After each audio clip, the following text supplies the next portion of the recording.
To add the Metamask extension in Chrome on Android, start by opening the Google Play Store and searching for Metamask. Click on the Metamask app and select Install. Once the app is installed, open it and follow the onboarding process to create a new wallet or restore an existing one. After setting up your wallet, you will need to access the Chrome browser on your Android device.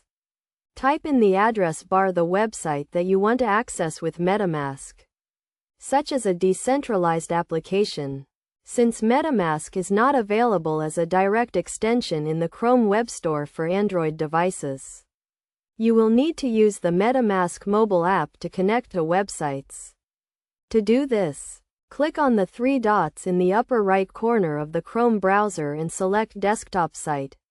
Then, click on the three dots again and select Add to Home Screen. This will create a shortcut to the website on your home screen.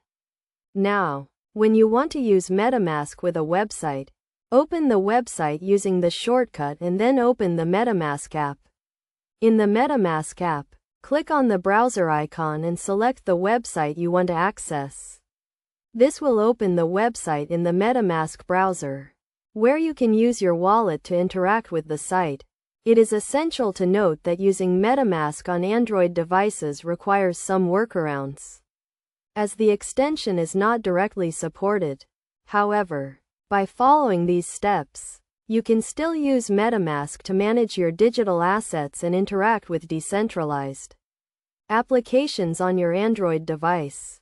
Remember to always prioritize the security of your wallet by using strong passwords, enabling two-factor authentication, and keeping your device and Metamask app up to date.